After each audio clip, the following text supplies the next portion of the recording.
We appreciate you being here. We have President Sean Warnke, Tony Archibald, Lyle Vance, Lyle Hungren, Roger Farrell, Brett Rhodey, Rick Siemens, Lindsay Ness, and Mark Christensen. Some policemen over here, Paul Fulsham. Okay. Do you want to introduce yourselves? Sure. You're good? And visitors, we appreciate you being here this evening. I have asked Lyle Holmgren to lead us in a prayer, and Brett will lead us in the pledge. And we will be praying. If someone's uncomfortable with that, you may step out and join us in a moment. Otherwise, Lyle. Our Father in heaven, as we come before thee at this time, we're thankful for the blessings which we have. We're grateful for the opportunity of being together this evening in this city council meeting. We're grateful for the opportunity to serve and to be residents of this community. We are grateful for the people who protect our community and spend time making it a little bit better place to live. We're grateful for the opportunity this evening to discuss the matters pertaining to our town, to the residents that live here.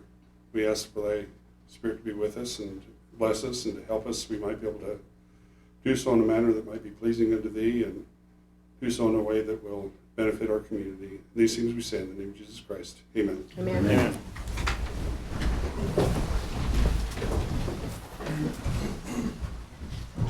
Please repeat after me. I pledge allegiance to the flag of the United States of America and to the republic for which it stands, one nation under God, indivisible, with liberty and justice for all.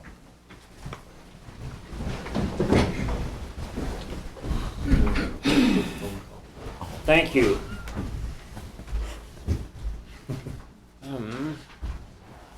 Do we have any conflicts of interest on anything we'll be dealing with tonight? If not, we have an agenda. Any questions on the agenda? Make a motion, we approve the agenda. Motion made by Brett, I'll second it. second by Connie. All in favor? Aye. Opposed? Minutes, February 4th. Any questions on the minutes? I make a motion, we approve the minutes. I'll second that. Motion made by Lyle Vance, second by Lyle Holmgren. All in favor? Aye. Opposed? We have an Employee Years of Service Award to Chad Heyman. Okay. For 15 fun-filled years with Tremont City. Come on up.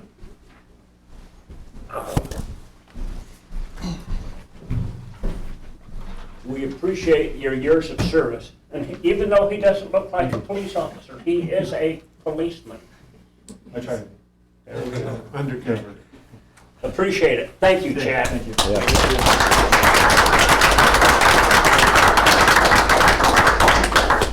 That's a long time. Yes, it is. We appreciate you coming, Chad. Thank you. Thank you.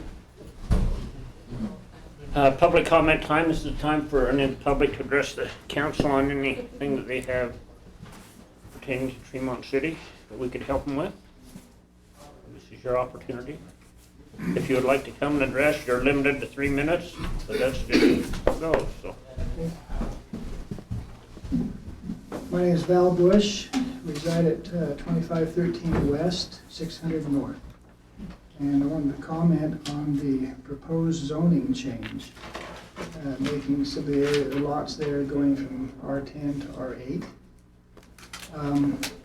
My concern is we already have no fewer than 22 apartment buildings have been put into that, within 3 blocks of that area. And the city plan, as I've read through it, says they're supposed to be designed with open space in it, require landscaping on perimeters of residential developments to soften development, develop and implement a citywide stormwater and drainage plan and so forth, and develop new neighborhood parks within future developments. if we continue to have higher density housing and we're not even, following some of those issues now, that's what I have a concern about. Why we're trying to get smaller units going from 10,000 square feet to 8,000 square feet. And I don't know if we have the open space put into it, or is this just a method to pack in more people? So just the concern I have, I wasn't able to make it to the planning and zoning meeting last Tuesday, renewed the area, and moved here last May. And I served on the Planning and Zoning Commission in the city we came from. I know a little bit about some of the processes, but I just encourage City Council to maybe not rush through some of these things. If we're increasing the density, make sure that if we're going to do that, that we have some space put into it where it's not going to just become a denser and denser community. How far west was that again? What's your address? 2513 West.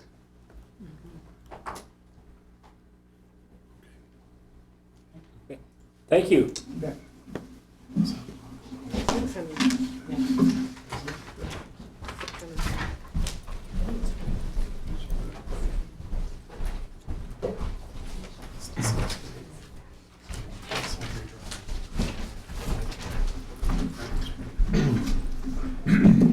Eric Richardson, 27 West. Sorry, 2745 West Mountain Road. I'm here to talk about secondary water, as you are aware. So we've talked about 3 different issues that have been going on the past year, where there's kind of the ball's kind of been dropped and nothing's changed yet. We don't have new rate structures. We've had some talks, we've had some things in open communication, but I would like to see action, as would the rest of the city, especially those who have been affected. The citizens of Tremonton support the need to implement a secondary water system. It is the correct and the least expensive method to do that, to provide water and sustainability to our city as we continue to grow for the next 50 years. Secondary water contains sediments, organics, and shells that make dirty canal water problematic. And there's a lot of different issues. It causes me to have to do different types of lawn care to treat the weeds and the seeds and things that are being applied to my lawn. And so my lawn care costs are higher. And there were 3 different times this summer when I went to turn on my water to water my lawn. The water didn't turn on. It was just literally off. So now I'm paying for dirty canal water, but I'm paying for it at a premium. And so when I started to compare, well, I guess there's some opinions that water is water. I should pay the same rate whether it's clean and filtered or whether it's dirty and going to be contaminating my yard. I have a table listed of some cities that value secondary water less than culinary water, because you're comparing dirty, filthy water out of a canal ditch that has contaminants, and you have clean drinking water I'd want to drink. It's in a nice fresh glass. I should not be paying the same. For example, Saratoga Springs, they charge 35 cents for 1,000 gallons of water. That means they're paying 14.6% for secondary water compared to culinary water. Now you compare it to some other cities like Draper, they pay 65.7%. And so, again, cheaper. The ratios continue to go on and on. Harriman, for example, they have some other logistical issues. But again, they're paying a lot less for secondary water than they are for clean culinary water. So if a homeowner chooses to use culinary water, because it's better for my yard, I'll have to do less lawn care for it, I'll get charged double. All of my rates go up. That means if I'm using my culinary water, my rate system is double what it would be before. And then so based on that, well, I'll skip that part. Meter rollout. The other part was we were told that this new system is going through. Well, what that means is 24 homes out of my entire neighborhood in Spring Acres, of the 70 homes, had a meter. So I'm one of the lucky 24 that get to fund your secondary water expansion project. That's not fair, that's not right. And so there was no communication to my home. I didn't receive anything in my bill. I didn't receive door-to-door campaign saying something is coming your way. I personally tried to buy the newspaper, the Leader newspaper, 3 different times on different occasions. I would like to sign up and subscribe. no, sorry, the person that runs the credit cards isn't here today. Okay, so how do I do that? So your communication methods bothered me. In fact, that I wasn't aware until I found out somebody was digging up my yard. And so that's a different issue, is that you're not charging everybody unilaterally for the same features and benefits that they're receiving. So the Tremont has had the right intentions, but it appears that Tremont City is grossly mismanaged, miscommunicated, and overcharged for secondary water. How will Tremont City involve the affected users to come to an acceptable solution? How do we help the city to use all the available resources to fund the improvement projects? And when and how will we as citizens of the Tremont City receive a formal response for our concerns? Thank you.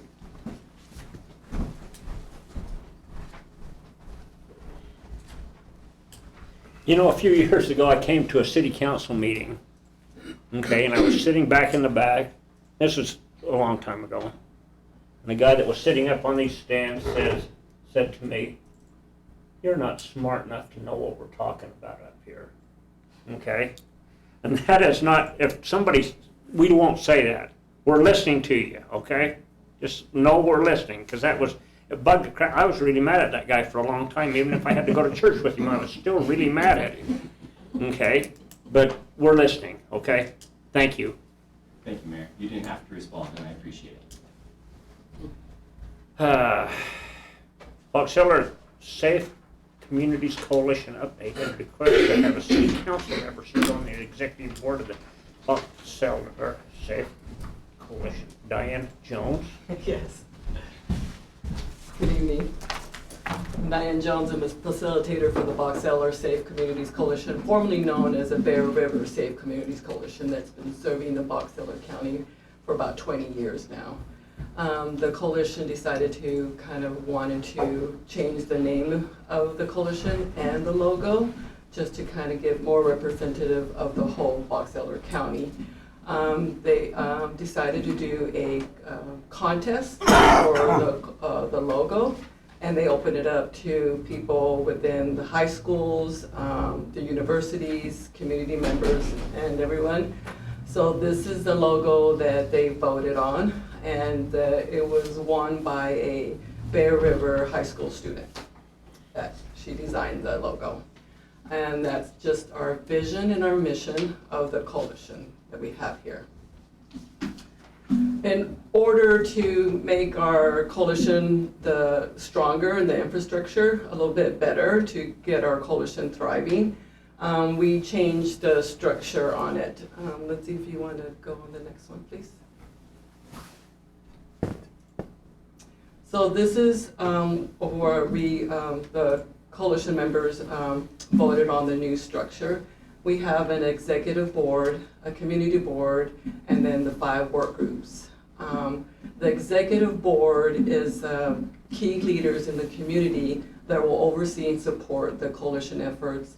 This includes securing needed resources for implementing programs and policies and practices that the community board implements by doing planning and assessment of what programs and policies they are. So the community board is everybody that's within the work groups other than the executive board. So I'm here today too to kind of extend an invite to see if one of you council members would like to be on our executive board on that. Lindsay, the next one. So kind of just little things about what we're doing.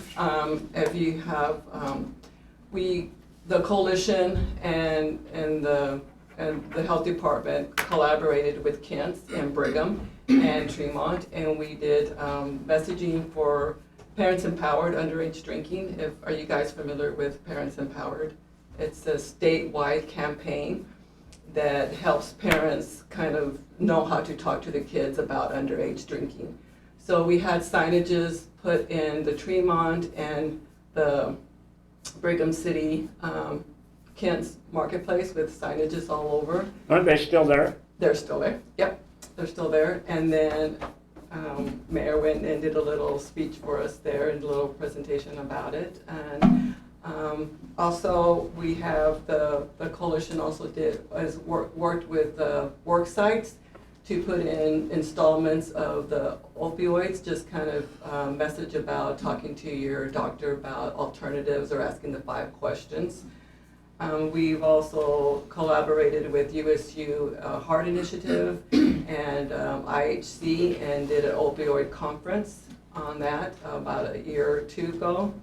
And then we also did some messaging on opioids at the rodeo a couple of years ago with Use Only as Directed on that also, with opioid messaging on that. And then, the next one. And then we also collaborated with the Boxler School District Transportation and did some signage on the buses. So the buses that go all through the county will have a message on Parents Empowered, so they can be seen through the community. And then we also have a ad in the Walker Cinema with, it should be running right now. It's just kind of talking about the Box Elder Safe Communities Coalition and just to kind of let people know about it. And then if they want to be part of the coalition, they have a number they can call. Currently, we are collaborating with Marks here. We're working with the parks, and we're going to have some messaging throughout the park with Parents Empowered. This is just an example. These are not what the message is going to be. These are just kind of examples of what it would kind of have some kind of messaging or what it would look like on that. And then, so I just want to join our efforts. And then also, I forgot to mention, we have our coalition members. We have Angela and Chief Vertig also is on our coalition, and Mark sits on one of our work groups to get the parks and the Parents Empowered messaging. I do have a little card here if you want. And then also, just a really last minute deal that the health department has its annual report, and I'd like to pass that on to you guys. And just like on page 19, there's a little highlight of when we did the Kents on here with some information highlights about what it was and what we did and on that. So if you kind of want to look through that, and then we just have some other information on that. I can give that to you guys. Any questions or, well, I guess you can't do questions, sorry. Any questions for Diane? Sorry. Kind of you. Thank you. And we will work at getting a council person assigned to it, okay? Thank you. Thank you.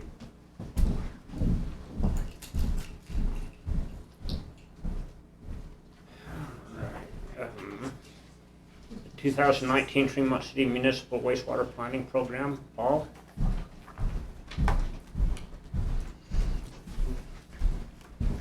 This is a yearly report we do that just lets you know the status of our wastewater treatment facility and our collection system.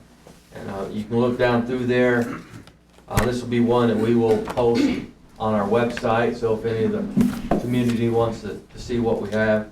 It kind of lists, you know, sanitary sewer overflows, and those are listed as Tier 1 and Tier 2. Tier 1 means if you have a sanitary sewer that plugs and you overflow and you get into the waters of the state, either through a canal, a river, a stream, whatever, that's a Tier 1, that's a major violation. Tier 2 are simple line plugs that affect the home. That's not the homeowner's responsibility. And if you can look there, we had those Tier 1 SSOs. We did have 2, which is about average, depends on the year. That's why we go through and we clean our system yearly with our high pressure machine, our Vector truck that we have. Do you go through all the lines in the system? We do our best to, and there's some that we hit even more frequently that have issues with sediments and grease that build up in them because of activities in the area. So we do have areas that we do hit more regular than once a year, sometimes quarterly.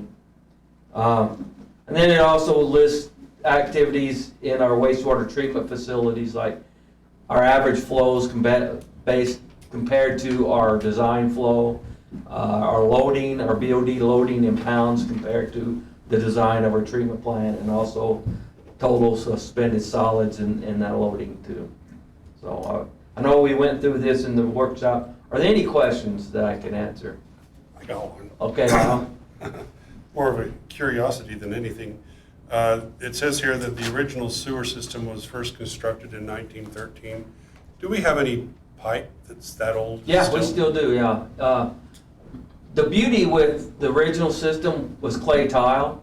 Clay tile is an inert material, meaning it's surrounded by clay because that's what it is. And so as long as that tile doesn't get fractured or anything, the joint stays secure, that pipe will last forever because it's what's in the ground. And we do still have a lot of clay tile in the older parts of town that haven't had a need to be replaced. Back then in 1913, they started in the core part of town and everything flowed to the river and dumped over the hill into the river itself. And that's why most treatment facilities you see are at the lower parts of cities. And that's because the natural flow is downhill. And for Tremonton City, it was to the Moab River. And so in 1960, when the city went through and started putting in their newer collection system, they went down the river bottoms, and in 64 is when they actually built the treatment facility. And so they intercepted all those lines and just dumped into the river and tied them into the main that went to the treatment plant that, you know, at that time was the lowest, and it still is the lowest portion of our city limits is at that treatment facility. So we have no lift stations until we get to the river, or to the treatment plant itself, and that's the first place we lift the wastewater, unlike other communities. Now, as long as the developer knows it, that's coming to an end. As we expand to the east and to the south, we're going to have lift stations that actually lift the wastewater and pumps it to us to be able to gravity to the treatment plant. So yes, 1913, we still have those pipes. Now, in the water system, it's totally different. We have no pipes that old that are used in the water system, but in the wastewater, we do. So, Any questions for Paul? I thought it was a great report. well, thanks. So, okay. Thank you, Paul. Thank you. Debbie Carter, Critical U.S. Census 2020. Oh, you'll be happy to know that this is a simple fix. Okay, so I work with Tremonton City Library. So I recently went to a training for the 2020 census, and at the library we would just like to work with the city. There's a couple things I'd like to explain to you. I think everybody knows. So the United States Constitution requires that a count be done every 10 years. That count includes every person regardless of immigration or citizenship status. The goal for the 2020 census is to count everyone at least once, or only once, not at least, but only once. There was approximately $675 billion that was given from federal funds for the census. Each individual counts for approximately $1,000. So if just 20 people didn't complete the sentence, that would be $20,000 that Tremonton City would lose out on for 1 month, just 1 month. So it probably doesn't seem like a lot, but if we look at actual numbers, in 2017, the population of Tremonton City was 8,626. That means $86,260. 11.2% of those people were of Latino origin, and we know that they are the most undercounted, along with children, which account for 12.8% of the population in Tremonton. We know too, of course, that Tremonton has grown considerably this last year. The estimated growth for Tremonton from 2010 to 2019 was 1,235 individuals, bringing the population of Tremonton to 8,882. So this money goes for the city roads, for Medicare, for housing, education, redistricting, and lots more. So what I would propose is that we would have a citywide event. We would have computers available at the library, at the senior center, and if there was another building associated with the city where people could go for an open house setting, where they would receive help with their census. And in that training, so I did receive the certificate so I could train you on how to do an accurate count. So it would be great if we could put a reminder in the water bills along with that information as to why the census is so important. Again, along with the reassurance that the census does not report any information to any government agency on any level. It doesn't report to any court of law, any private entity, such as a landlord for purpose of, for any purpose, including law or immigration enforcement, or housing codes enforcement. If any current or former Census Bureau employee releases or shares personal identifiable data, the penalty is, could be prison up to 5 years or $250,000 fine or both. So working together with Tremonton City for a more accurate count would help the city to receive the money that it deserves. These funds directly impact young children's lives, including Head Start, Children's Health Insurance, SNAP benefits. The funds also drive federal funding allocations for libraries, including grants for states under the Library Services and Technologies Act, Medicare, upkeep of roads, Title I, and other educational properties. It's also used to determine the representation in Congress. Communities that are undercounted are at a very large disadvantage economically and politically. So the gathering of information has already started. In February, the Census Bureau began contacting administrations of group quarters. So that's like colleges, skilled nursing centers, in-home care centers, things like that. Excuse me, in advance of the enumerators, and the enumerators will begin in April, from March 20th till the 20th, or 12th to the 20th, excuse me. The invitations go out to respond to the 2020 census. Some houses will get both a paper questionnaire and the little card for the census. Then from March 16th, or from March 16th to the 24th, they start sending out reminder letters that people still have an opportunity. They need to start thinking about going and filling out their census. For March 30th, then they do a 3-day-night period where enumerators go into shelters or other areas where people are experiencing homelessness to make sure that they're included in the census. April 1st is Census Day. People don't need to wait until April 1st to respond. They should include all individuals in their household, whether that's their usual address or someone who's just staying at that address that does not have a usual address anywhere else. On March 26th, from April 3rd, they start sending out reminder postcards. Group quarters are counted from April 2nd until June 5th. From April 8th to the 16th, a reminder letter and a paper questionnaire go out.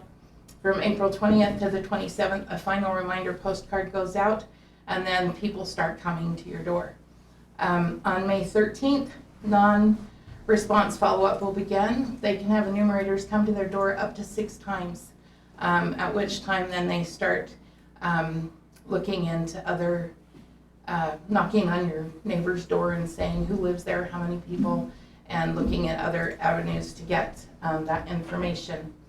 People who don't respond either online or from a mailer or a personal visit from a Census Bureau will see enumerators through July. This effort begins on July 9th, and I said they'll contact up to 6 times.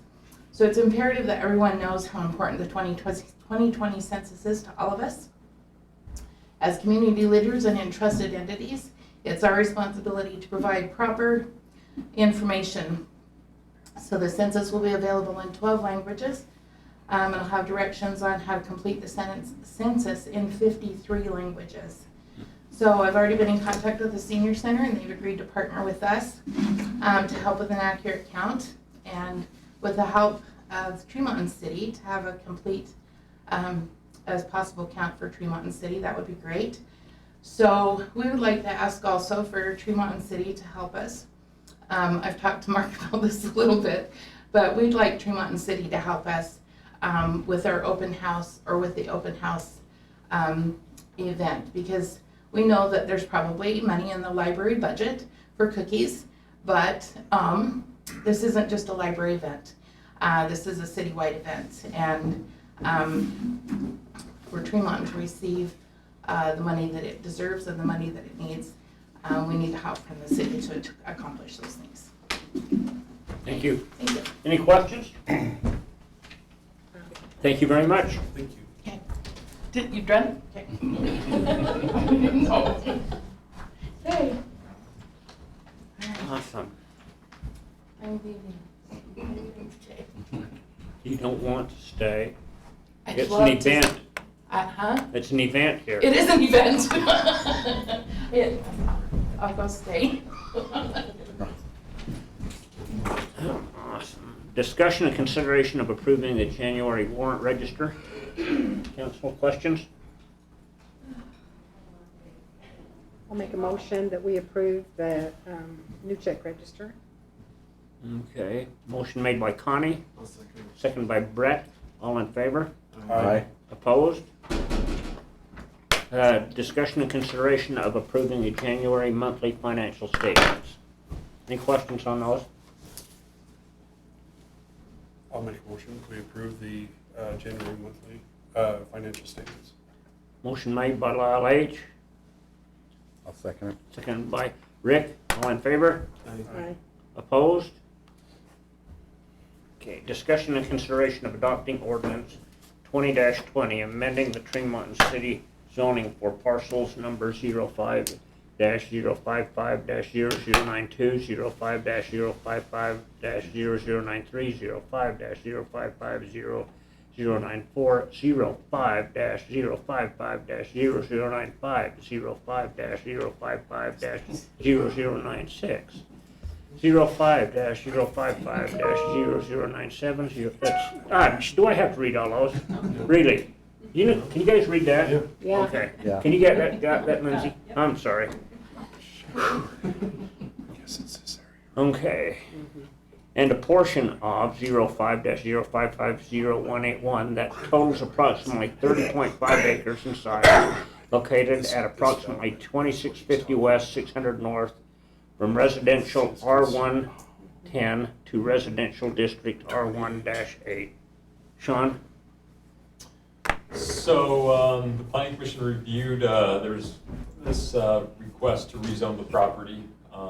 Essentially, as you just mentioned, it's R10 now. This would drop it down to an R8 zoning, single family. Lindsay, if you scroll down, you can see the map of actually projects. So this area right here is the tinted area with the blue outline that's being proposed.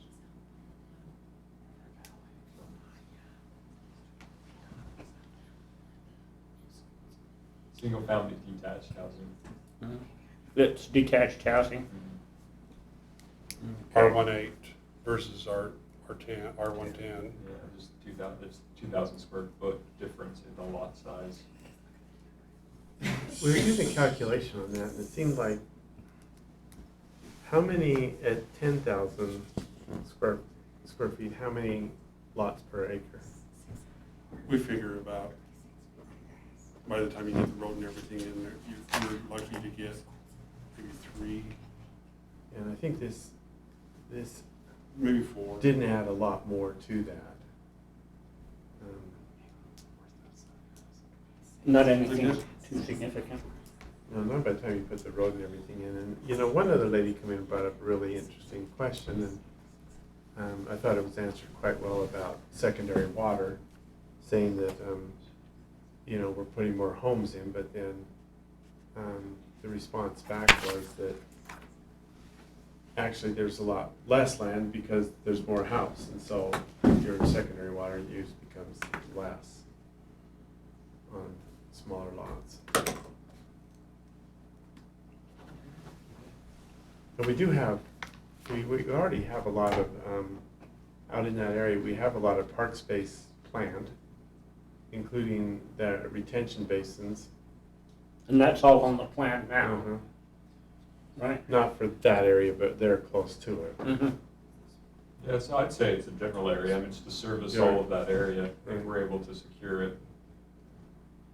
So, So the other question I guess I have is, on the traffic load. We will see a percentage, there's gonna be more people, it's a little denser and, so my question is, how are we as far as, collector roads and, that kind of thing. If this is the area that I'm kind of thinking about, it's 2300 West. Yeah, 2300 West. So is that It's not the most. Don's Road? So are you coming out on 2300? Is that where the main flow is going to go to? I think it comes out to the Bear River, or Mountain, that new road we're putting, doesn't it? you have to zoom out, oh, pardon me. No, that's okay, I'm listening. I was just gonna mention 2650 is the collector road, and it's going to, the alignment is to continue north, eventually lining up with 2650 on 1000 North. So I did reach out to the property owner who owns the property on 1000 North that we need to acquire. And I've had some preliminary conversations over the years, but at the time, she wasn't interested in selling the property. So we'll just continue to have that conversation. But as development continues north, that's the plan, is that will be a collector road. And I believe 2650 will drop into BR Mountain, but let me see if I can verify that. I guess I don't see 2650. Can you point that? I'm sorry, this is small enough that I can't. That's this main, that's right down. Only 2650 shows up on it because it's Oh, on 1000 North. okay, all right. I think it's right there. It's So right here. it's, yeah, I see it now. I just wasn't Right looking here. at So it. where's 2650? Right It's down heading, here. it'll head north through this property.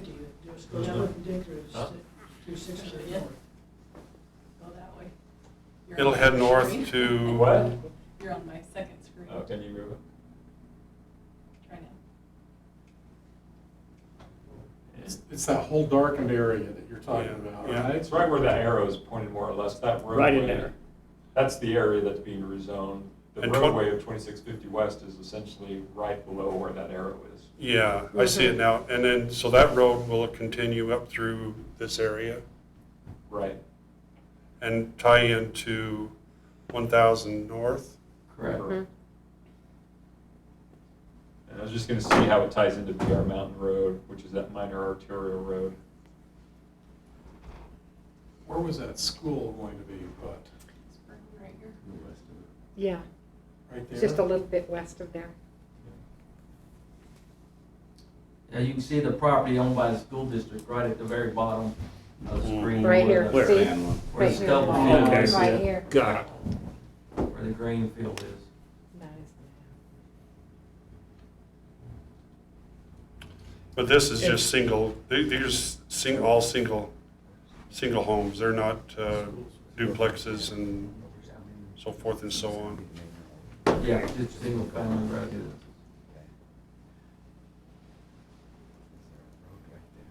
Yeah, we'll tie in to BR Mountain Road. I don't know if you can, go there, Lindsay, but you can see on the web map.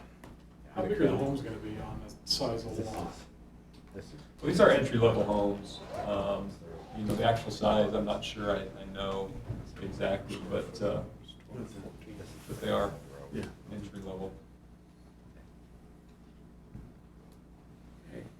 Are you, in terms, I know Brett mentioned this, but in terms of open space, can you point out kind of where the open space is going to exist, if there is any? Over by the freeway. I know you talked about it. What's that? Over by the freeway, just north of Mhm. McDonald's or South of Ashfield Apartments. Yeah. So, I don't, let me try this. Okay. Do you think it would work, Lindsay? Should Oh, work? just down there at the bottom by the big, Not even working? South of the school district's property. yeah, yeah. So, I don't know, can you select? I think you changed. Yeah, directly south of it there towards the freeway is where he was talking about that retention basin and all. That's got housing being built in there already. No, this area we're talking about doesn't have any housing in It's south of BR Mountain Road. Right. Which is, sorry, our pointer's not working. I'm still.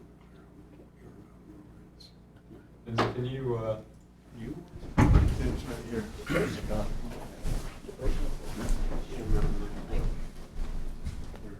This is there. Keep looking. Oh, that's down. Bear Mountain Road is. Down below here. Yes, Can't see it in that picture. You can see it up And then there. it goes up over here. Where Lindsay's got that little white arrow. yeah, it's That's essentially BR this right property there. right here. This is BR Mountain Road, See McDonald's which is the south minor of collector down arterial road.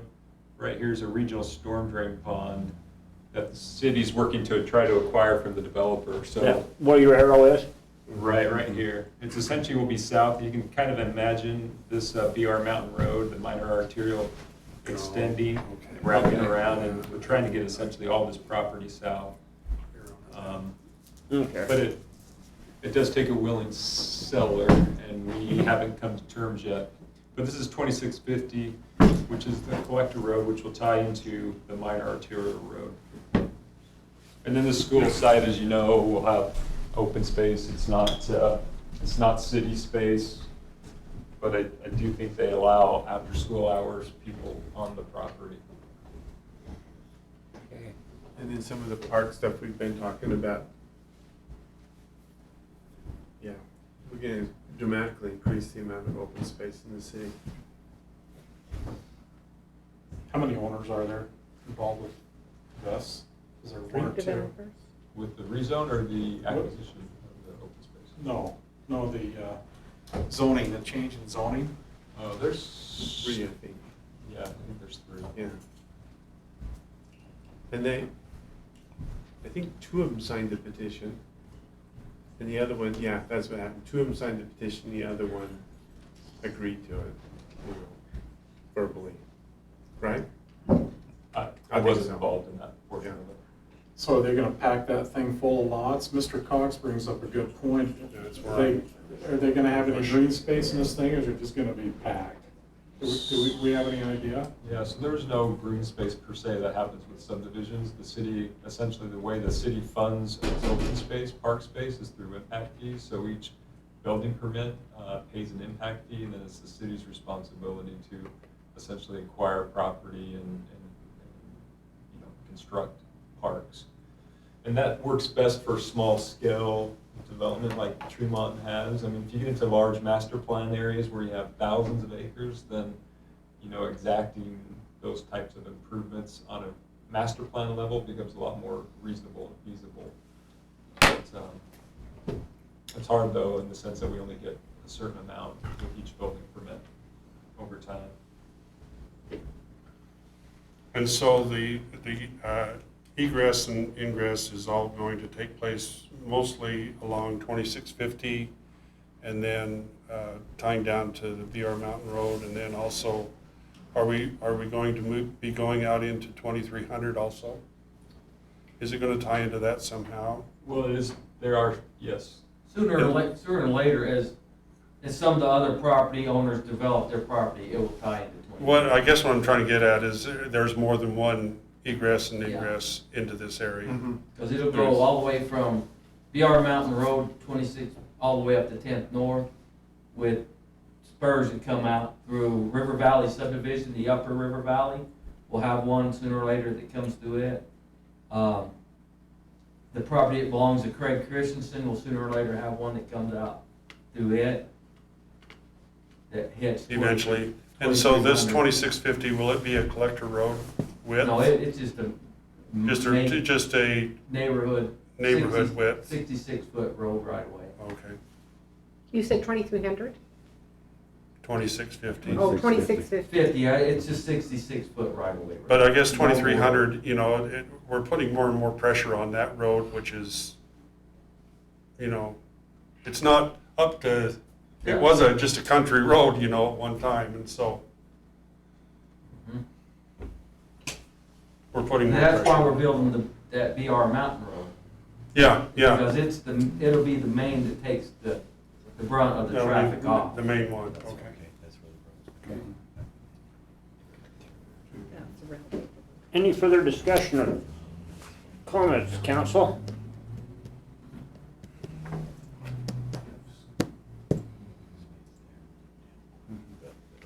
Anyone like to make a motion one way or the other?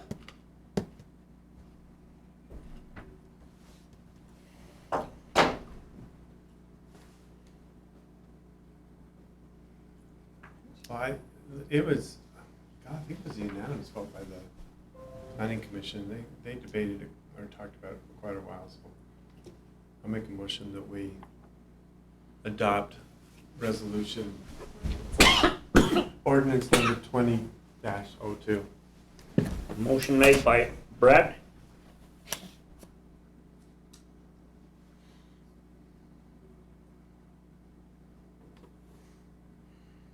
Anyone want to second it?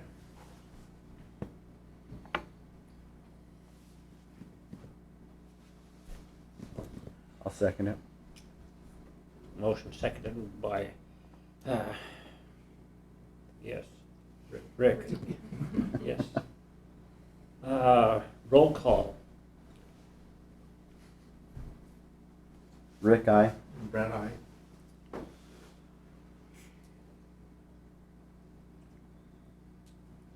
struggling with this one.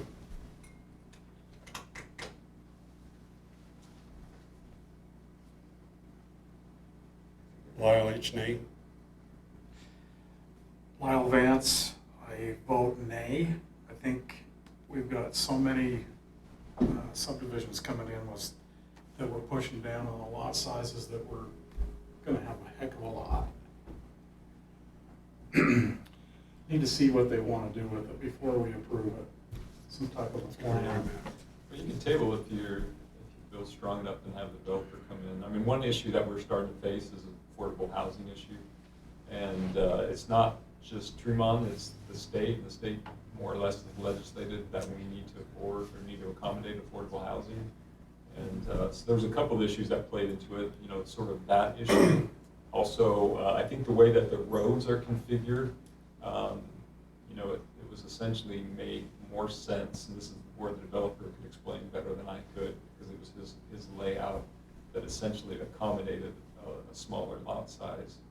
I mean, Okay. Can I make a motion? Well, you know, there's still We have active, a motion. there's still active motion, I'm sorry. we're still working through the, We got 2 nays and I'm gonna vote nay as well. Okay, motion so, failed. can we, I think, well, Vance, I think made a real good point. I think,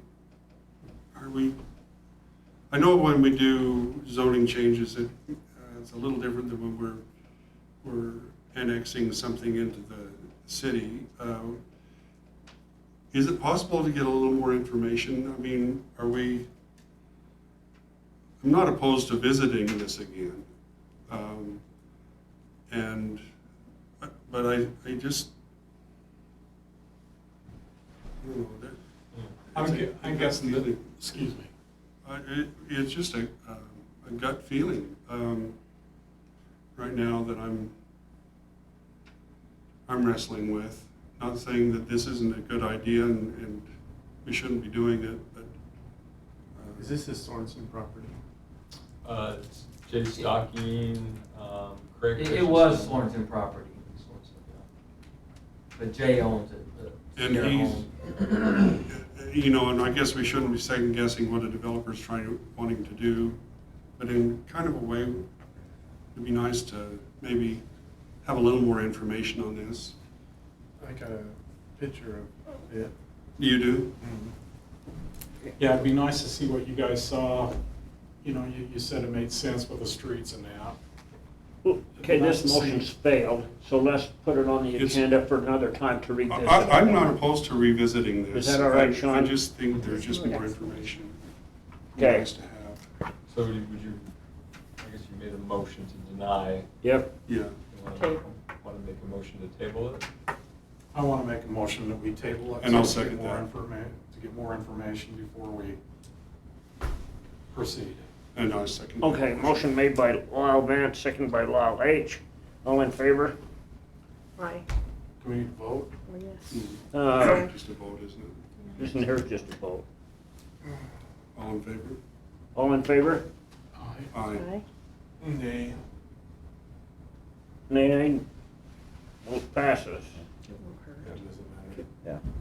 Okay, we're gonna So bring it back? bring it back, Okay. okay? Okay. Discussion and consideration of adopting resolution 20-08, approving the new sign copies for Tremont City billboards along Interstate 15, State Road 13, and along the, approving a bid to complete the replacement of these sign copies and to perform other maintenance work on sign structures. Sean? And can you bring up, I did a PowerPoint. It's a little out of order, so you might. But as you know, the city owns 3 billboards, 2 on I-15 and 1 on SR 13. And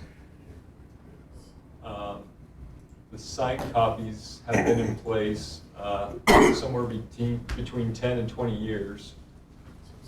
If you would, just, let me see if I can take control. Am I doing it? Okay. All right. So here's the billboard on I-15. There's 2 of them, one going north, one going south. Essentially, the size of that billboard is 12 feet by 29. The last maintenance project that I'm aware of, this is sort of a guesstimate, is the early 2000s. The lights currently don't work. But in 2016, the traffic counts on I-15 showed that there were 20,000 vehicles a day, which equates to about 7.1 million vehicles annually. And those are vehicles, that's not necessarily passengers or people, but it gets a fair amount of traffic. And so what we're proposing on this billboard is essentially something that would target motorists, and the idea is to try to get them off from I-15 to use one of the city services there. So here's the billboard on SR 13. It's 8 feet by 16. Last maintenance was hasn't been maintained since I've been here, so pre-2009. The lights don't work. The traffic counts on this is 6,800 vehicles a day, or 2.4 million annually. And what's being proposed here is something a little similar, but essentially to try to get people to turn on Main Street. Now, these aren't necessarily the final version of it. They're close to what the final version would be. We did get a $20,000 grant from Box Elder County, and Box Elder County wanted to have some recognition on the billboard with a logo or their name or something like that. So we haven't incorporated that yet. But so I should say this this would be the view from northbound, and this would be the view from southbound on the SR 13. So this would be, the city owns the billboard, although none of these billboards are quite exactly clear on ownership, in the fact that I haven't been able to see any documents that say the city owns them, or any easements. And why that does sound alarming, and it is a little alarming, that's not uncommon in talking to YESCO representatives with some of these longer, older, billboards. So anyways, the city would allow the chamber to put, to use the north side of the billboard, and this is essentially what they're proposing. This is their design. So I would just say, as you know, the city is looking to install gateway signage. This is a little bit of a longer-term project in the sense that these are currently, this entryway signage is currently planned to go into a median on Main Street, which is, would take a little bit of money to meet UDOT standards. So that's sort of the long-term objective for gateways. And you can see this is just the locations of some of these gateway signage that's planned on Tremonton's Main Street. And I just say that because you need to make a decision on a couple things. Really, what kind of sign type would you like, and how much do you want to spend? And so that's why I bring up these gateway signage. There is an opportunity, or there is a plan to do something a little nicer to welcome people into the city and to sort of serve as a place-making improvement. And these are more geared towards getting people and directing people to Tremonton's Main Street for commerce purposes. So here's the funding sources: $20,000 from a TAB grant. The chamber would participate with $5,000 for their signed copy, and the city budget $130,000. You might recall that we increased the budget, but we've done everything. In doing that, we've done everything we could on a staff level to try to decrease it. So we do have some different options that I wanted to show you relative to the sign types. So this is one option. This is the more expensive option for SR 13. Essentially what would occur under this option is there would be a sign cabinet. That's that far left image. It's an extruded aluminum sign cabinet, which would be internally lit. And the middle photo is what they call a flex face material. And I don't know really how to describe it. It's kind of like a plastic membrane that would be stretched over that sign cabinet, and then it's trimmed out. Wells Fargo uses those signs frequently, or uses this sign type frequently. There's one in Brigham City I went and looked at it close up. It's a nice sign. It's printed. It's supposed to last 10 years, as I understand it. If you tap on it, it almost sounds like a drum. It's just really stretched material, but it looks much better than you might think. Anyways, the other option would be these ACM panels, which essentially is aluminum with a polyethylene core. And this is the least expensive option, and essentially they would just digitally print on these sheets of panels and install it, mount it directly onto on the billboards on I-15. It would be directly mounted to the existing substrate or the existing sign face. And I think the same might be possible on SR13. I can't remember what the back or the existing shape of the panels are. But so here's option A, is that purely ACM panel for both I-15 and SR13. I've had to estimate the SR13, and I did it based upon a price per square foot. We visited with YESCO, and they've given us some hard numbers on the I-15 sign, but they spent a lot of time, and what I'm hoping to do is just get guidance from you as a council what direction you would like to go, and then we could actually get the formal cost estimate. But I'm estimating it to be essentially $40,000 for both signs. So if you wanted to go to option B, which would be the ACM panels for the I-15, you're still at $22,000. And then if you wanted to do that sign cabinet, there would be two different sign cabinets, as you might imagine. One would be on the north side for the city, one would be on the south side for the chamber.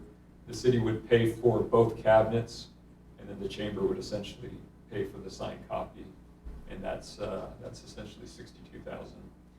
I believe the lifespan is about the same, about 10 years. But one's lit inside, right? The other would be lights on the outside, like this shining in, like it doesn't work now. Right, yep.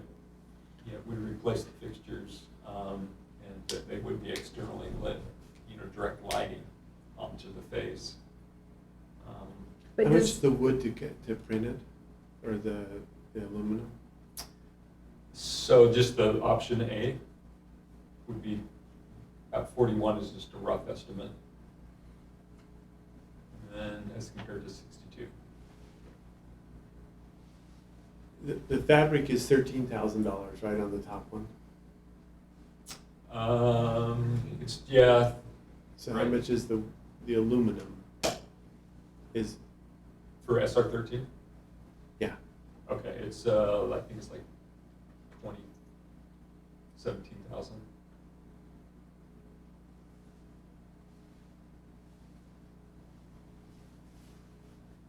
I like the idea of the vinyl or plastic or something pulled over it with The the lit lighting.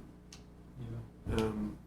And it's easier to replace, and in 10 years, we'd want to replace it anyway. And it would be, I think, less labor to replace it than to put up, that aluminum. But the aluminum is just like any sign, I mean, stop signs and all that, they're all printed anymore just directly on the aluminum. Did I hear you right, that we don't have any sort of a easement or anything where that, on SR13, we don't, it's just there? Well, not any written easements that I can see, so I just tell you that as something that I looked into, but I couldn't verify. But to Brett's point, if I could, you bring up a good point, and thank you for mentioning it. So we could use the cabinets. Again, the cabinets are supposed to last longer than the sign face. Mhm. And the other thing that I failed to mention is with these amounts, they would also paint and tune up the sign structure. So, give essentially a coat of paint on all of the sign structures. Well, I think we need to do it. We need the signs, that's for sure. absolutely. And I'm all for the plastic one, whatever it Is is. that the one with the lights inside of it or outside of it? Inside of it? That would Like a Which little one, store. which one looks the most, what's the word? Advanced in technology? This one? Yeah, I think this one is going to show better. Yeah. Yeah. Uh-huh. I think we want to And look. upkeep, I guess, is not an issue. They have their ways of getting up there and replacing lights and. There is a little bit of a maintenance issue or installation issue, and that is that, wish I could, maybe you can see it from this billboard.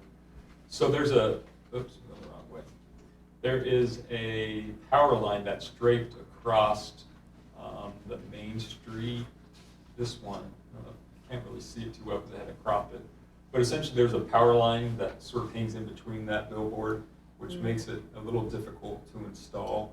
So all the installation prices assumes a couple things. One is that it would be done in the summertime when the ground is hardened, and that they would be able to use the current equipment to essentially install the sign. They have to maintain, I think it's 10 feet of clearance, and they feel like there's a 3-foot margin for that 10-foot clearance. And so it could be more expensive if for some reason they can't safely install the sign, and that would come in either the form of them running different equipment or having the sign de-energized or the power line de-energized while they did the work and then reinstalled it.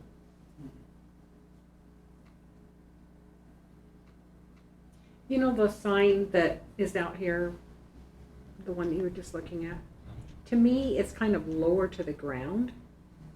See how low that is to the ground? Would you lift that? No, because of the power line? Well, Would you want it at that level? yeah, no, I think you're right. Ideally, it'd be great if we could, and I could verify this with Yesco, what I'm about to say, which is essentially it gets even more expensive if you start changing the footers Oh, okay, or the poles, the sign structure. okay. But they essentially allow you to essentially replace the existing. So I'm not sure if there is room, that we can just adjust the height slightly, but I think you bring up a good point. I think it's kind of low. And I could certainly ask if that's an option. Maybe the other thing is that we just, if we can't get the height we need by physically attaching it higher up, I know we really can't change the sign structure without incurring a big expense, but maybe we just try to have the city staff maintain that, essentially cut the vegetation down that surrounds it, or try to keep it trimmed. I think you ought to pursue it. Find out if these are our signs or not. And find out what it's gonna cost for sure. I'm still kind of confused as to why you're talking about these 4 signs and the entry signs.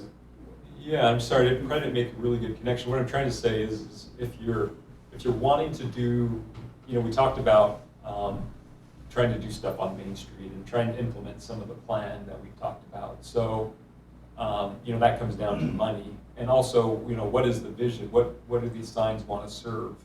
Do you want it to look more like a gateway feature, which, might, if you want it to be like that, then you might, do that cabinet with the flex space. But if you want to keep it more in the realm of a billboard, then printed ACM panels, might be appropriate too. So I just bring it up to have you look at maybe a little bit larger picture and factor that in and make a decision. It's just 20,000, but it's money that we could put into Main Street improvements and start to build that fund up. Then I wonder if we want to standardize the sign, if it's that way, to kind of look similar to the signs that we're gonna have on our gateways, I think you get more bang out of it if you could make the signs look similar. Mm-hmm. A theme of some kind. So, I would say that they serve different purposes, and it might be hard. In some ways you want the colors to be a little bit bolder. With the entryway, you might want them a little more subdued, like what's shown here. Right, but you've got the wave in there, maybe you put the wave in those, just, I don't, you know what I mean? I don't know. Just trying to. Yeah, it's always nice when there's a design theme you can play off Yeah, from. I don't yeah. disagree. Is it fair to make a comment about the chamber? Do we get to make a suggestion, or is that just totally up to them? Well, I think you can always make a suggestion, but ultimately, in the end, I guess what you could control is you could say, no, we're not going to let you put the sign up. But No. I think it looks kind of corny. That one. I think we could lose the little county on the replacing the old, and then I can see what they're trying to do and promote the county and everything, but it just seems to me like it's a little silly myself. But and then why not, rather than boxelderchamber.com, why couldn't the Brigham City one say something like shop Box Elder, or shop Brigham City, and maybe the Tremonton says #shop Tremonton.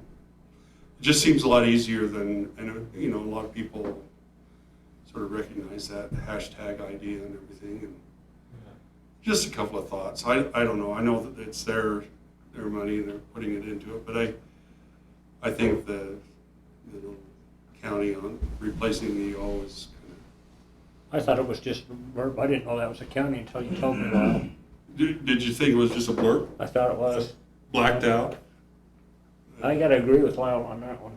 yeah, I'll pass it on. We agreed on something. Hard to believe. So I think the only other thing I could do, short of, as far as the ownership, I could try to see if anything's on title. See if I can find anything that way. I mean, if we're gonna put that kind of money into something, it'd be nice to know that at least we have an easement. We have some sort of. Yeah, Somebody's not gonna get your hit sign off our property. I know, I'm worried about it, that's why I mentioned it. Yeah. Or maybe we go after an easement somewhere else and put a sign up and just get rid of that sign. Okay, so what do we need to do now?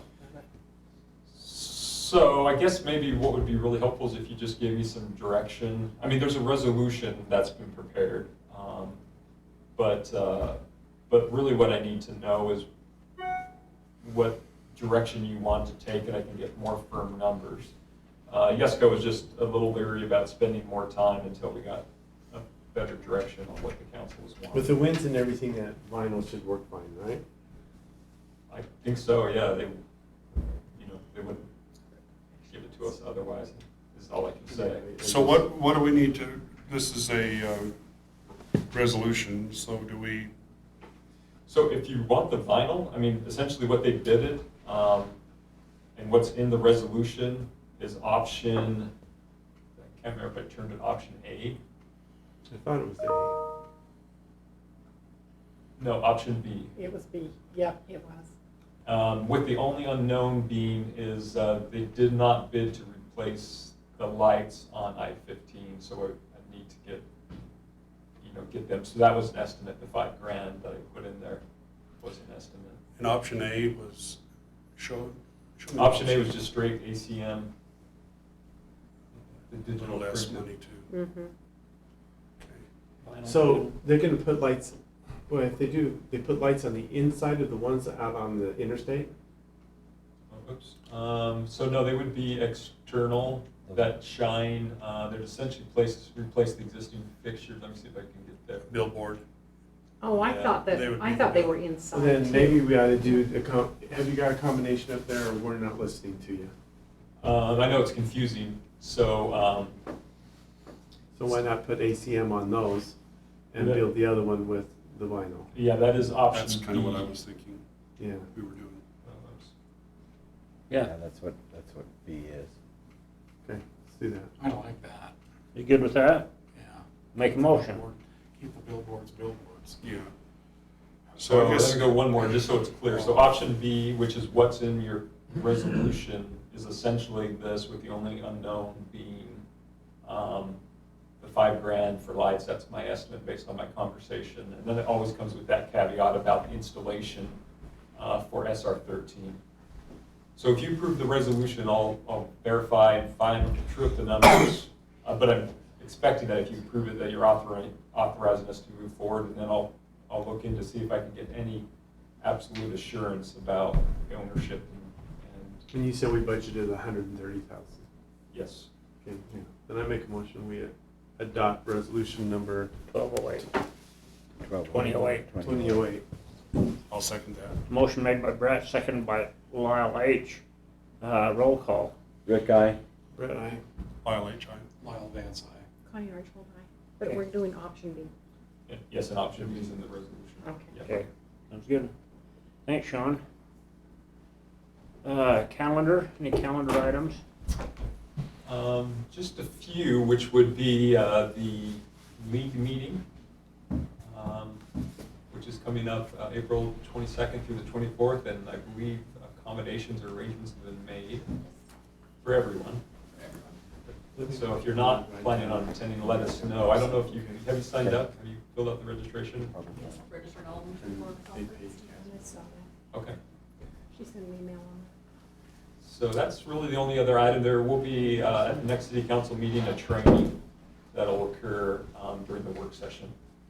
And we wanted to also have a work session with discussing, remember, we're gonna take some time, like, meet at 5 o'clock, and Roger was gonna serve us dinner, and we were gonna discuss the, Okay, sounds good. discuss the plan. What we wanna do with Main Street or Yeah. the the entryways? lights. Want to try to do that at the next meeting? Yeah, sure. Mhm. Is it possible to look at a little different date on that? What? Sure. We'll be out of town on that. Mhm. Would it be Follow. If that's possible, we could This look at 20th? Then, March 20th? Sure. Yeah, that'd be great. That's good. But it'd March be nice to 17th, be able to right? spend maybe a couple Is it the hours. third? just Whatever, going over too. I thought it was. March 3rd is the next meeting, and Lyle's gonna be gone, right? Yeah. So, yes, I'm sorry, it is 17th. March 17th. Yep. So be here at 5. Well, that's what I'd propose, and also that everyone study that plan really carefully, and then kind of prioritize what you think we ought to be doing. Is it? I might not be here. That's all right. We need to be here. Who's gonna fix the mail? You're gonna cook, remember? Dang.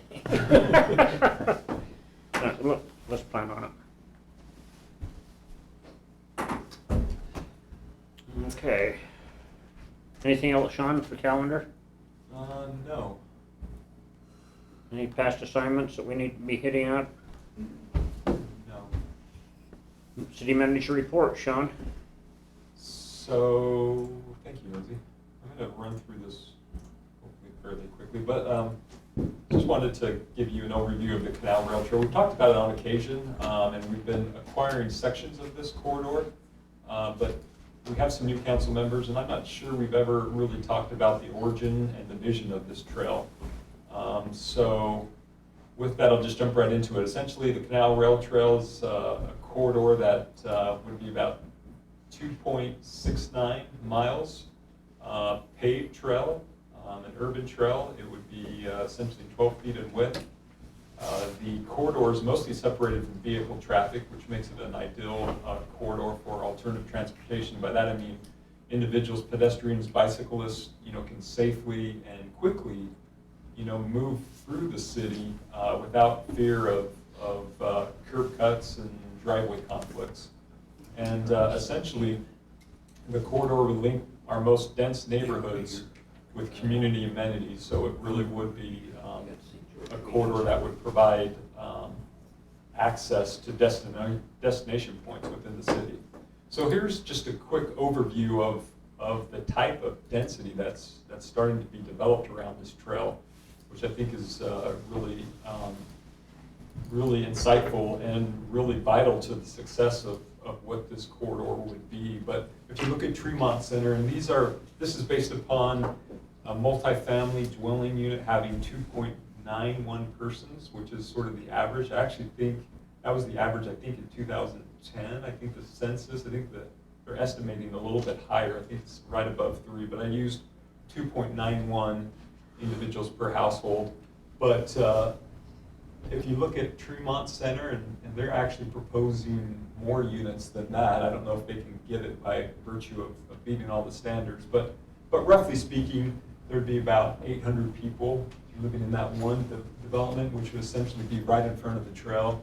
Although that portion of the trail is within the city's right-of-way, so it's not as clear and clean as some of these other segments.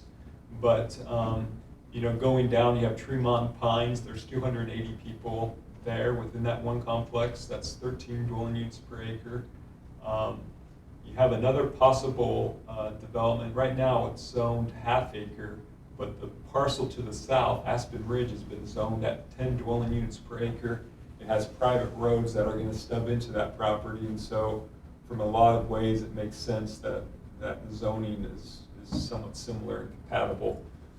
So there's 700 people right there. And the Tremonton Pines, another 300, and then Sierra Homes, another possible 730 people, within, all along that corridor, essentially within, adjacent to, within their backyard. So if you take a look at, this is another density map, and the darker areas are more dense, and you can see that is, again, one of the more dense areas of the city, and that's without these developments. These developments aren't not showing on this map, but they're smaller lots where some of this corridor would run. So this corridor was conceived through this 2011 master plan process, and essentially it's goal number 9. Says provide connectivity between neighborhoods, community centers, open space, network through the use of a trail. And then the objectives is to connect neighborhoods, shopping centers, schools, churches, other destinations with a comprehensive trail network, which is what this does. This is a little bit more language. They looked at corridor, so when this plan was created in 2011, it wasn't clear on how the corridor, would exactly appear. So there were different options. And we've worked with the property owners, and the timing's been really well in the sense that there's only one section of the corridor that's been developed over, that we've sort of had to make the best of the situation and incorporate it into the city's right of way. Otherwise, it's separated from traffic, which is really ideal. So some of these new developments, embrace, this corridor as a way to move their residents to different areas within the city, and they see it as an amenity and something to market around. And you can see, you really can't probably, hey, you can see right here, this is the planned connection internally to essentially put people onto the trail corridor. And the annexation, hence annexation has expressed a lot of desire to again, incorporate and make this into their development as one of their prime amenities. So here you can take a look at the corridor and you can see just what kind of community amenities are along this corridor. Bless you. BR Mountain Road is a little, or BR High School is a little off, but then you have North Park, which is fairly close to it. North Park touches it. You have Tremont Center and Main Street going east and west, which is obviously intersects that. And then you have McKinley School, which essentially is 100 feet, 200 feet maybe off the corridor. Continued on down, you have the South State Center, and then you have the possible park that we're working on with the storm drain area there. And so it really does meet the objective of the plan of 2011. So we've also, acquired some of the corridor to also serve multi-functions within the city, and one is a utility corridor. This is the corridor from 10th North all the way down to 6th North. Essentially, that will be the outfall line for storm drainage in this area. Right now, that portion of the city does not have any outfall, but we acquired the corridor to essentially install the storm drain outfall line and put a trail on top. So I thought that was the Lazy Boy Regional Drainage Basin. yeah, it appears like that, doesn't it? So sometimes it's easy to forget some of those images. Yeah. So there's also that same trail. We also acquired and used a portion of a segment from Main Street down to 425 South. That's also an outfall for storm drainage that's already been installed. So there is a little bit of a timing issue based on when we installed some of these utilities and it being available to put a trail on the surface. So Sean, do you see this as a way, because you've mentioned schools, are you seeing this as a way for children to more safely? Absolutely. Huh?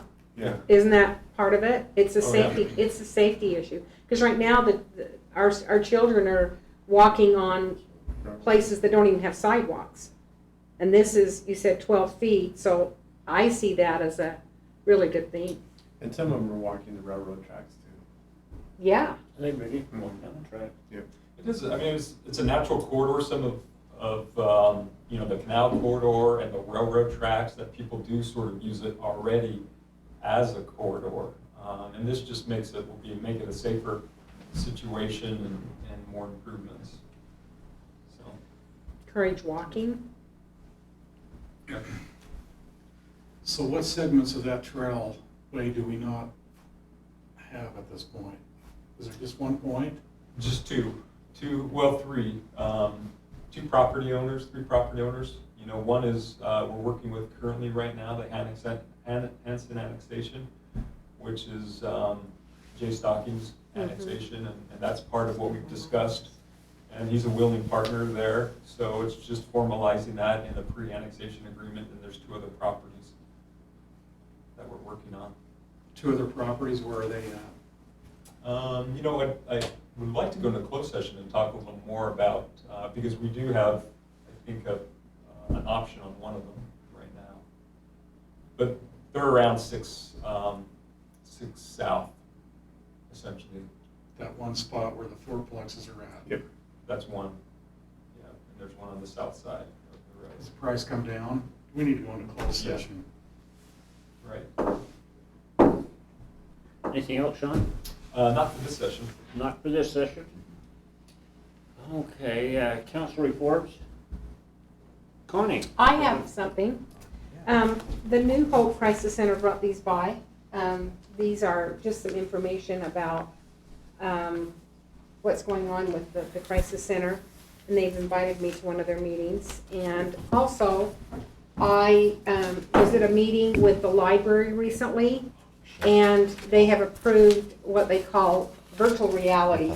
So they have a room now where I would say children would do it. I don't know, an adult could do it too, but they have a room now where they can go and participate in this. It's called virtual reality, where they put on some. Anyway, somehow they put these headphones on, and they're able to feel like they're in a different world, I guess, in a way. So that's in place. And they're hoping that the council will join them with their back to school kickoff, which will be in May. They want to have the hot dogs, the drinks, and the chips, and I guess they've done it for $2 a person in May. So they were hopeful that the council would be willing to do that, be a part of that. They're going to be inviting all the children that are getting out of school that week, and they want us to come and kind of help participate with that and kind of cook the hot dogs, not hamburgers, just hot dogs. And it sounded really fun, but kind of gives the kids a kickoff and invites them to the library and so on and so forth. Mayor, she said that you did it last year. Is that Time or two, yes. times two? Okay. And I told her I'd be happy to help with that if she needed me to, of course. Okay. Lyle? That's a kickoff. That's the kickoff. That's for the summer kickoff. season. Yeah. Yeah, it is. Yeah, that's The only thing I was wondering, if Rick, Uh-huh. have you been contacted by the USU, what do you call that committee? I think it's mine, Dean's list. You on the dean? I'm the committee? Dean list, Oh, but I haven't got Rick. any information on it. Okay. I don't think I think it's me. I think it is. Okay. Matter of fact, I Okay. yes, it Good. It's me. is. Teflon, you know. I'm almost sure. Would you, I don't know anything about it. I'm excited that we're meeting at 5 o'clock on the 17th. I'm looking forward to Yeah, that. me too. It'll be good. I don't have anything else. I had one. I had someone approach me, wanted to know about a trailer, an RV trailer dump. We don't have I know we don't have any. We don't, You and, wore out everybody else, now they're going to the new guy. Yeah. So it's like, what can I say? I mean, we allow homeowners to put their own trailer dump in at their home. The issue is that if we put it on city property, we have to maintain it, we have Sure. to take care of it, we have to clean up their mess.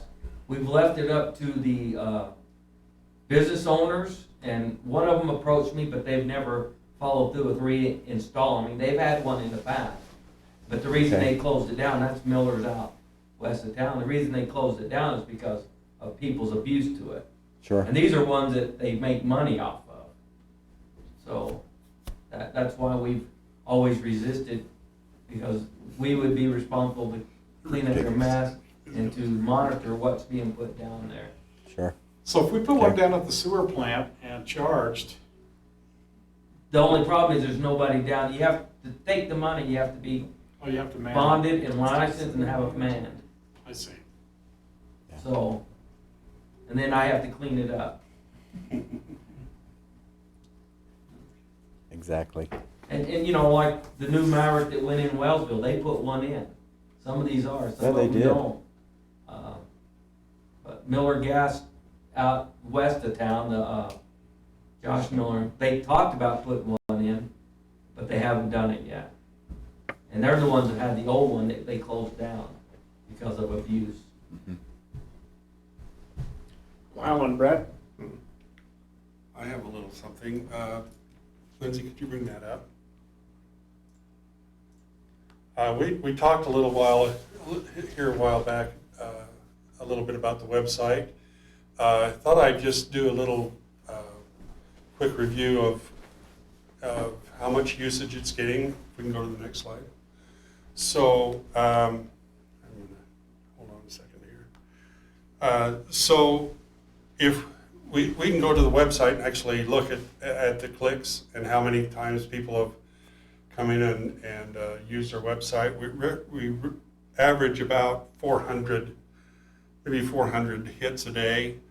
On February 12th of 2020, that's, for whatever reason, that was a big day. There was 1,125 hits that day. But overall, since we've started this website, I think we figured 3 years ago, there's been 539,000, a little over 539,000 hits. So that's, we're getting used. If we look at the next slide, this is the one that kind of talks about how many per month. And we average about 7,200 so far this month. But the two peaks that you see there are July.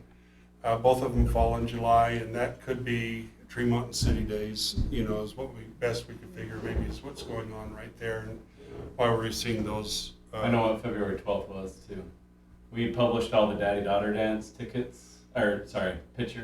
We did a professional picture for them. Yeah, and there were a lot of hits on that one. And so this one probably we'll see in February.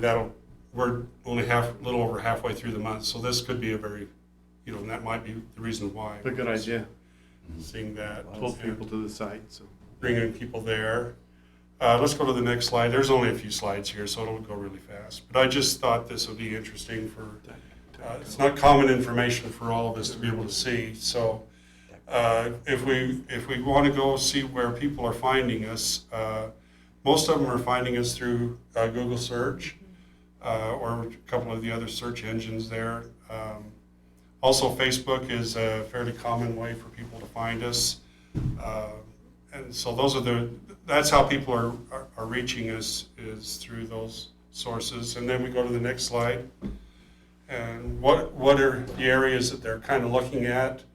Of course, they all sort of go to the home page. That's the biggest one. But it surprised us just a little bit that the contact us area was well used, as is the utilities with the bill pay and so forth like that. The police department, to see if they're on the list or not. That's probably a popular thing. But then depending on, this is just today, so depending on if we're in spring soccer season and registration and everything, the Parks and Recreation and that kind of thing are usually up there a little higher, just that right now they're not quite there. And then if we look at the clicks and where they're going, again, they're looking at things like, you know, the express bill pay is they're clicking onto that. They're using the express bill pay, and also the activities are really popular. So anyway, I was thinking about that today. I thought, man, we ought to just kind of show you where, you know, the usage, and it is being used quite a bit. I mean, for a little old Tremont, 500 hits a day, that's pretty good. So, and sometimes it's a lot better than that. I was in Springville today, you know, they're the art, I guess the art city or something. Anyway, that's their logo or whatever, right? You know, I get thinking, God, we ought to have ours like the mural city or something like that, and just really build on that, because that's what they do down there. I mean, city art everywhere, you know. And they have businesses that have it all over their kind we just need to come up with something like that. I bring this up because I think that kind of on Brett's point there, it's good to renew or refresh a website about every 2 or 3 years, 3 or 4 years. People don't, I mean, just the same thing, it becomes stale after a while. I think the mayor said that once. And I think there's a lot of truth to that after a while, websites sort of become stale and it's time to refresh them and that sort of thing. So I think it's something that we ought to maybe kind of look into doing and playing off of this idea that we're getting some notoriety and that kind of thing on the murals. I think that's a good idea. Thanks, Lyle, that was Yep, good. that's good. That's good. And I have nothing to report except Lyle will be taking charge of the meeting on the 17th. I will not be here. So, we need a motion to go into closed session. I'll make that motion. We go to closed session. Motion made by Lyle, seconded by Lyle. All in favor? Aye. Opposed? Okay, closed session it is. Thank you for coming.